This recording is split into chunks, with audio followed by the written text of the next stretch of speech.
Students, how are you all? This is Mansi, welcome back to the channel. So अब हम लोग आगे का चैप्टर कंटिन्यू करेंगे, बट अगर आपने प्रीवियस वीडियोस नहीं देखी so please go and watch that videos ताकि आप कंटिन्यूएशन में पूरा चैप्टर पढ़ सको। सो नेक्स्ट टॉपिक है estimating square root of larger perfect square. So यहाँ पे अब ये तो हमें गिवन है कि परफेक्ट स्क्वायर है, लेकिन ये एक बड़ा नंबर है। सो इस केस में हम एस्टिमेशन यूज करते हैं। एस्टिमेट करना मतलब जैसे हम बोलते हैं ना कि यार जैसे मान लो किसी चीज का आपको प्राइस नहीं पता, ठीक है, बट आपको आइडिया है थोड़ा सा, तो आपने जैसे कोई चीज देख के आए मार्केट में और मम्मी ने पूछा कितने की है, तो आप कह देते हो कभी कभी कि मम्मा 200-250 रुपए की होगी। So that is an estimate price, कि हमें एग्जैक्ट नहीं पता, हम एस्टिमेट बता रहे हैं। इसी तरीके से हम एस्टिमेशन की हेल्प से यहाँ पे सिंस ये परफेक्ट स्क्वायर है तो इसका किसका ये स्क्वायर होगा वहां तक पहुंचेंगे, ठीक है। चल तो अब देखो, सबसे पहले हमारा काम होगा कि हम ये देखें कि ये किस रेंज में आएगा। वो कैसे पता चलेगा? हमें नंबर सोचने। अब देखो ऐसा तो ज्यादा से ज्यादा मैक्सिमम से मैक्सिमम आपको 20 तक के स्क्वायर याद होंगे, बाकी सबके हम स्क्वायर्स तो याद नहीं कर सकते कि भैया जितना बड़ा नंबर है 28, 38, 95 सबके स्क्वायर याद है, ऐसा तो नहीं हो सकता। और एक एक नंबर को मल्टीप्लाई कर करके देखना भी बहुत बड़ा काम है। सो हम कैसे बड़े नंबर्स पे पहुंच सकते हैं? देखो जैसे 4 का स्क्वायर सबको पता है, 4 का स्क्वायर होता है 16, करेक्ट। सो दैट मीन्स अगर मैं 40 का स्क्वायर करूं तो क्या हो जाएगा? 4 4 16 और 0 का स्क्वायर और तो डबल 0 हो गया। सो हमें ये पता चल गया कि 40 का स्क्वायर 1600 है। इसी के बाद अगर हम 5 का देखें, सो 5 का स्क्वायर 25, सो 50 का स्क्वायर कितना होगा? 2500। सो हमें ये पता चल गया कि 1600 और 2500 के बीच में ही 1936 आएगा, ठीक है। 1600 और 2500 मतलब 40 के स्क्वायर और 50 के स्क्वायर के बीच में ही इसका भी स्क्वायर होगा, ठीक है। ये तब है जब हमें पता है कि परफेक्ट स्क्वायर है। अभी हम ऐसे नंबर्स भी देखेंगे जो परफेक्ट स्क्वायर नहीं होंगे, ठीक है। सो अब हमें एक रेंज पता चल गई कि भैया 41 से लेकर 49 तक किसी का भी ये स्क्वायर हो सकता है। अब नेक्स्ट स्टेप, ये तो पहला स्टेप था, ठीक है। अब दूसरे स्टेप पे अगर हम जाएं, ऑल्सो दूसरे स्टेप पे जाने से पहले पहले स्टेप पे अगर आपको लग रहा है कि आपने डायरेक्ट मैम 4 का स्क्वायर क्यों लिया, क्योंकि देखो बच्चे अगर मैं 3 का स्क्वायर करती 9, सो 30 का स्क्वायर बनता 900। सो यहाँ पे जब मेरे पास एक बड़ा नंबर ऑलरेडी है, सो मैं अपनी रेंज कम रखूंगी, नहीं तो मैं कहती भैया 30 से 50 के बीच में आएगा, तो हम रेंज को नहीं बढ़ा रहे। हमने देखा कि 1600 है इससे छोटा और 2500 है इससे बड़ा, तो ये उसके बीच का होगा। तो हमें एक रेंज मिल गई कि 41 से लेके 49 के बीच में किसी ना किसी का ये स्क्वायर होगा। अब सेकंड स्टेप होगा हमारा यूनिट प्लेस को देखना। यूनिट प्लेस क्या है? यहाँ पे 1936 है हमारे पास, तो इसका यूनिट प्लेस है 6। अब याद करो हमने ये देखा था कि 6 कब कब आ सकता है। दोबारा से एक बार रिवाइज करा देती हूँ। हमने इस तरीके से किया था कि 1 का स्क्वायर 1, 2 का स्क्वायर 4, 3 का स्क्वायर 9, 4 का स्क्वायर 16, देन 5 का स्क्वायर 25, देन 6 का स्क्वायर 36 एंड सो ऑन। सो हमने देखा था कि भैया अगर कोई नंबर जिसके लास्ट में 6 है उसके स्क्वायर में लास्ट में 6 हो सकता है, या किसी नंबर के लास्ट में अगर 4 है तो उसके लास्ट में भी 6 हो सकता है। तो यहां से हमें ये पता चल गया कि भैया जिस भी नंबर का ये स्क्वायर होगा उसका यूनिट प्लेस जो होगा वो यूनिट प्लेस क्या होगा? या तो 4 होगा या 6 होगा। अब 41 और 49 के बीच में क्या क्या पॉसिबिलिटीज हैं? या तो नंबर 44 होगा या 46 होगा। अब हम सेकेंड स्टेप से यहां तक तो पहुंच गए कि हमारे पास 2 नंबर्स है कि या तो 44 का स्क्वायर होगा ये, या तो 46 का स्क्वायर होगा। अब चाहो तो हम ये भी कर सकते थे कि डायरेक्ट 44 का स्क्वायर कर लो या 46 का स्क्वायर कर लो, दोनों में से जिसका आएगा पता चल जाएगा। लेकिन सिंस हम यहाँ एस्टिमेशन से कर रहे हैं तो हमने एक स्टेप इसमें और ऐड कर दिया, और वो स्टेप क्या है कि हमें दिख रहा है भैया 44 और 46 इन दोनों के बीच में एक ही नंबर है 45, तो हम 45 का स्क्वायर कर लेते हैं। अगर ये इस नंबर से बड़ा आया तो मतलब 44 का स्क्वायर होगा, अगर ये नंबर छोटा हुआ तो मतलब वो 46 का स्क्वायर होगा, ठीक है। करके देखते हैं। और यहाँ पे ये कराना ज़रूरी इसलिए भी है क्योंकि यहाँ पे ना मैं आपको एक और चीज़ बताने वाली हूँ कि कैसे हम बिना मल्टीप्लाई करे स्क्वायर निकाल सकते हैं। सो यहाँ पे हमें 45 का स्क्वायर निकालना है। एक तो वही आपके दिमाग में आएगा यार 45 इंटू 45 कर दो, लेकिन इसको इस तरीके से ना निकाल के हम ऐसे निकाल सकते हैं। 45 को मैं लिख सकती हूँ 40 प्लस 5 और इस पूरे का हमें स्क्वायर करना है, करेक्ट। अब यहाँ से एक फॉर्मूला बन सकता है which is a plus B whole square. So a square plus b square plus 2ab। अब a square plus 2ab plus b square लिखो, it's one of the same thing, ठीक है भाई। सो ये हमारा हो जाएगा a स्क्वायर मतलब 40 का स्क्वायर प्लस b स्क्वायर मतलब 5 का स्क्वायर प्लस 2ab, ठीक है। अब कभी कभी ना हमें ऐसा लगता है कि यार इतना बड़ा फॉर्मूला लगाने की जगह तो मल्टीप्लाई कर लेते, लेकिन दिस इज अ मेथड जो आप लोगों को पता होना चाहिए। अगर ऐसे पूछ लिया कि ऐसे करके दिखाओ तो आपको आना चाहिए। सो अब 40 का स्क्वायर निकालना बहुत आसान है, 4 4 जा 16 और ये जीरोस डबल हो जाएंगी, प्लस 5 का स्क्वायर हमें पता है 25 होता है।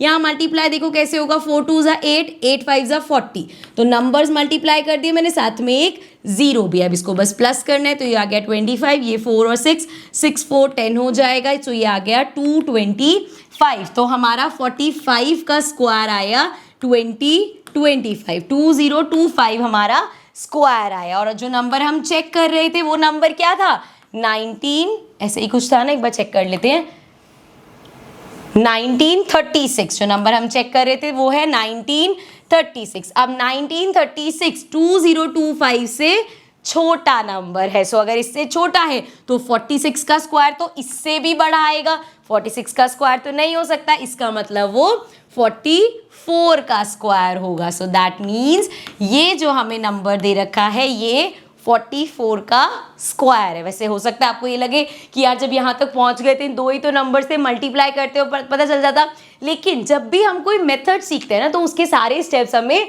समझ आने चाहिए कि जब, क्योंकि एग्जाम में अगर मान लो कोई बड़ा क्वेश्चन ऐसा आता है तो वो हर स्टेप्स के मार्क्स होंगे। ऐसे नहीं कि आपको बस दिया और आपने खुद ही 4-5 मल्टीप्लाई करके लिख दिया, तो आपको स्टेप वाइज जो मार्क्स है वो कटेंगे, ठीक है। इसलिए आपको ये सारे स्टेप्स पता होने चाहिए। एक बार फटाफट से रिवाइज कर लेते हैं, फिर थोड़े से और क्वेश्चन प्रैक्टिस करेंगे। सो हमारे पास ताकि हमें चेक करना है कि ये 1936 जो है ये किसका स्क्वायर होगा, तो सबसे पहले हमने देखा आसपास हमें 30 40 50 60 70 इन नंबर्स के स्क्वायर्स बनाना आसान है, क्योंकि 1 से 10 तक स्क्वायर सबको पता है और 0 अगर साथ में लग गया तो बस उसको डबल करना है। तो हमने देखा 4 का स्क्वायर 16 होता है, 40 का स्क्वायर हो जाएगा 1600, तो एक नंबर हमें मिल गया 1600। उसके बाद हमने देखा 4 के बाद 5, 5 का स्क्वायर 25, तो 50 का स्क्वायर 2500, तो दूसरा हमें मिल गया 2500। तो हमें समझ आ गया कि भैया 1600 और 2500 के बीच में कहीं आएगा 1936, जिसका मतलब है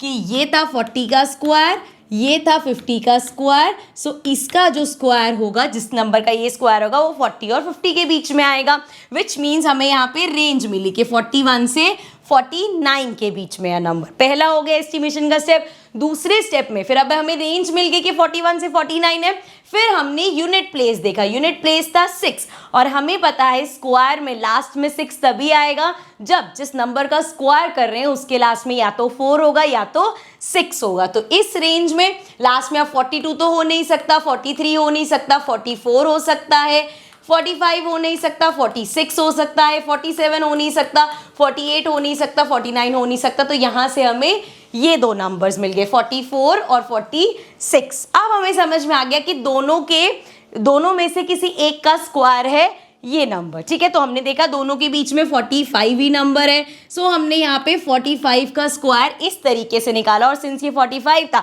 मल्टीप्लाई हमें कुछ भी करने की जरूरत नहीं पड़ी, फॉर्मूला लगाते ही हमने इसको सॉल्व कर लिया। अब यहाँ पे नंबर आया 2025, हमें जो नंबर देखना था वो इससे छोटा था, तो हमें समझ में आ गया कि भैया अगर 45 का स्क्वायर 2025 है तो इसका स्क्वायर इससे छोटा होगा, दैट मीन्स 44 का स्क्वायर होगा ये नंबर, ठीक है। यहाँ से हम इस कंक्लूजन तक पहुंच गए। चलो अब आगे बढ़ते हैं। So now story time. अब यहाँ पे ना एक स्टोरी स्टार्ट होने वाली, छोटी सी स्टोरी है। यहाँ पे क्या है, दो फ्रेंड्स है, एरिबम एंड बिजॉय। एक तो नाम ऐसे पता नहीं कहाँ से ढूंढ के बुक्स वाले रखते हैं। अब देखो ये स्टोरी क्या कर रहे हैं, गेम खेल रहे हैं बेसिकली, जो आप लोगों को भी अपने फ्रेंड्स के साथ खेलनी चाहिए। सो इसने बोला कि यार मैंने एक नंबर लूंगा, तुझे उसका स्क्वायर रूट बताना है, या सिंपल वर्ड्स में मैं एक नंबर बोल रहा हूँ, तुझे बताना है वो किसका स्क्वायर है, ठीक है। सो इसने बोला 25, इसने फटाफट ये क्या हो गया, तो जैसे ही उसने बोला 25, इसने क्या बोला, क्या बोलेगा 25 किसका स्क्वायर होता है 5 का, तो इसने बोला 5। फिर इसने बोला 81, तो इसने बोला 9। फिर इसने बोला 250। अब ये चुप हो गया कि आप बताओ, आप बता सकते हो 250 किसका स्क्वायर है? नहीं बता पाओगे, क्योंकि 250 एक परफेक्ट स्क्वायर है ही नहीं, ये किसी का स्क्वायर नहीं है। यही उसने बोला कि भाई ये तो किसी का स्क्वायर ही नहीं है, मैं क्या बोलूं? तो उसने बोला close to the square root of 250। तो मुझे कोई नंबर बता दे कि इसका जो इसके आसपास परफेक्ट स्क्वायर कौन सा होगा, उसका स्क्वायर रूट। ठीक है, कैसे होगा मैं बताती हूँ। देखो, हमें ये तो पता है कि ये जो 250 है ना भाई, ये 250 एक परफेक्ट स्क्वायर नहीं है, बट कौन से परफेक्ट स्क्वायर के आसपास है, या हम कह सकते हैं किसके परफेक्ट स्क्वायर के आसपास है ये। सो उस केस में क्या करेंगे, देखो हम यहाँ पे जैसे एस्टिमेट कर रहे थे ना वैसे, अब अगर आपके एस्टिमेशन में दिमाग में आता है यार 10 का स्क्वायर करूंगी तो 100 और 20 का स्क्वायर किया तो 400। अब देखो ये नंबर, ये बात सही है कि 100 और 400 के बीच में आता है, लेकिन ये हमारा परफेक्ट स्क्वायर तो नहीं है। सो यहाँ से चलो आप ये मान सकते हो कि यार आप ऐसे बोलो, ये भी कंफ्यूज मत हो ना, कि 10 के स्क्वायर और 20 के स्क्वायर के बीच में मतलब नंबर 11 से 19 होगा, जैसे अभी हमने लास्ट में समझा। लेकिन यहाँ प्रॉब्लम ये है कि इस स्टेप के बाद हमने क्या किया था, हमने देखा था यूनिट प्लेस। यूनिट प्लेस देखा था कि कौन से नंबर्स हो सकते हैं, लेकिन इस केस में यहाँ पे ये परफेक्ट स्क्वायर है ही नहीं। तो अगर ये परफेक्ट स्क्वायर नहीं है सो हम यूनिट प्लेस देख ही नहीं सकते, क्योंकि यूनिट प्लेस में तो 0 है, परफेक्ट स्क्वायर है ही नहीं। सो इस केस में क्योंकि ये नंबर छोटा है तो हम खुद ही 11 और 19 के बीच के स्क्वायर्स देखेंगे। मैंने आपको पहले भी कहा कि कोशिश करना एटलीस्ट 20 तक के आसपास के तुम्हें स्क्वायर्स पता हो। तो जैसे 15 का अगर मैं स्क्वायर देखूं, मिडल देख रही हूं मैं, ताकि मुझे पता चल जाए कि 15 से कम जाना है या 15 से ज्यादा जाना है। तो 15 का स्क्वायर होता है 225। अब ये नंबर 225 से बड़ा है, इसका मतलब हमें और आगे जाके देखना पड़ेगा। तो 16 का स्क्वायर देखते हैं। 16 का स्क्वायर होता है 256। तो अब आप इसको ऐसे समझ सकते हो कि 15 के स्क्वायर और 16 के स्क्वायर के बीच में कहीं हमारा आ रहा है 250। ठीक है, इससे 250 बड़ा है और 16 के स्क्वायर से छोटा है। इसका मतलब इसका ये जो उसने एस्टिमेट बताने को बोला या बोला नियर बाय बता दो, तो 15 या 16 के स्क्वायर के आसपास है। और थोड़ा क्लोज जाने तो हम ये देख सकते हैं कि 225 और 250 में 25 का गैप है, 256 और 250 में 6 का गैप है, तो 16 के और ज्यादा पास है ये। सो इसका जो अप्रॉक्स हो गया या क्लोज टू हो गया कि 16 के स्क्वायर के आसपास है और 16 के स्क्वायर से छोटा है। तो अगर मैं आपको सच बताऊं तो ये 15.811 समथिंग समथिंग का स्क्वायर होता है। लेकिन यहाँ पे हमने क्या किया, हमने एस्टिमेट देख के बता दिया कि भैया ये जो है ये हमारा 16 के स्क्वायर के आसपास है, क्योंकि हमने देखा 16 का स्क्वायर 256 है और 250 इसके बहुत पास है। ठीक है, क्लियर है, समझ में आ गया। चलो अब आगे बढ़ते हैं, एक और प्रॉब्लम देखते हैं। Akhil has a square piece of cloth of area 125 centimetre, ये स्क्वायर है बच्चे।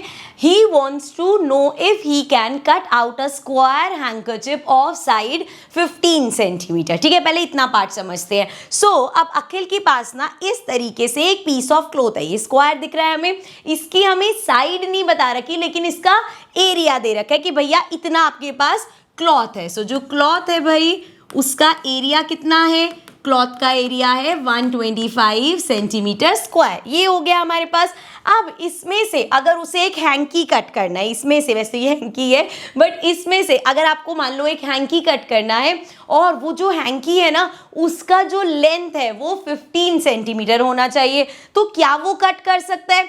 अब अगर मैं देखूं, मुझे जैसे दिख रहा है कि यार ये तो छोटा सा कपड़ा है, अगर अब जो हैंकी है उसका एरिया इससे छोटा है तो हम कट कर लेंगे। इधर समझो जरा, यहाँ पे आपके पास मान लो इतना हैंकी है, ठीक है।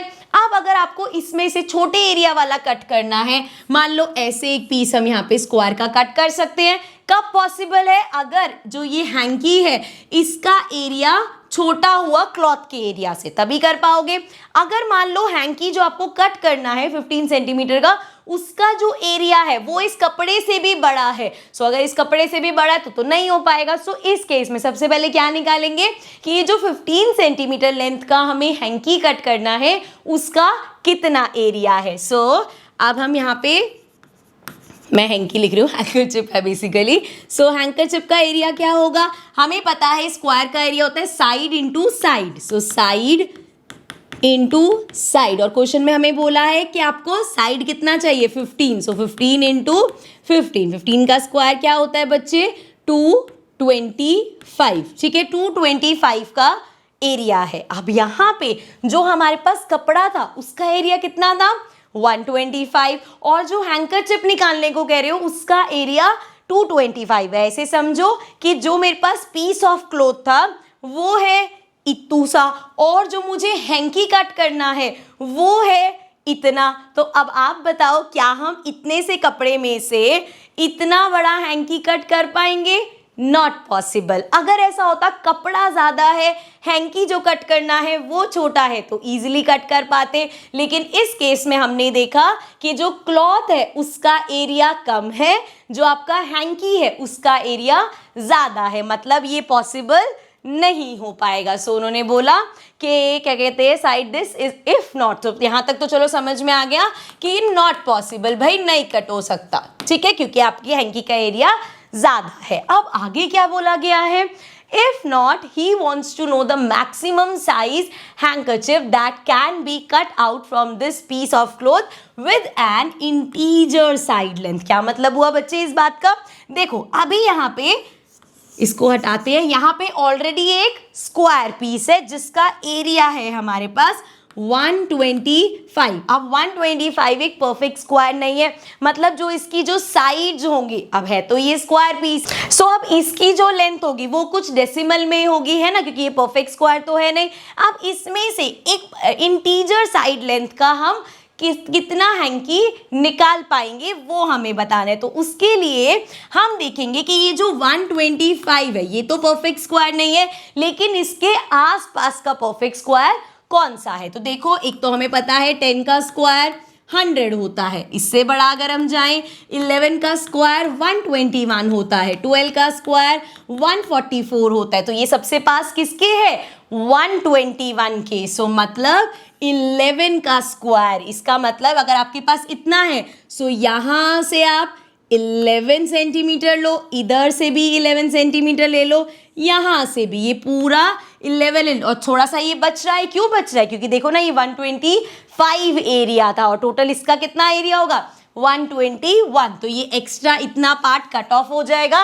लेकिन अब हम इस हैंकी में से, ये हैंकी नहीं सॉरी, ये जो पीस ऑफ क्लॉथ है हमारे पास, इसमें से हम एक 11 सेंटीमीटर का स्क्वायर निकाल सकते हैं, ठीक है, क्योंकि 12 सेंटीमीटर का निकालोगे तो ये तो इतना, फिर वही बात हो गई कि आपके हैंकी का एरिया क्लॉथ से ज़्यादा नहीं हो सकता। सो 11 सेंटीमीटर का हम एक स्क्वायर पीस कट कर सकते हैं। आई होप आपको अच्छे से समझ में आ गया होगा। So this is the end of this video. इस वीडियो को, इस पार्ट को हम यहीं पे एंड करते हैं। इसके आगे का टॉपिक अब हम पढ़ेंगे नेक्स्ट वीडियो में। So I see you all in the next part. Till then take care and also don't forget to like, share and subscribe the channel. Bye bye for now.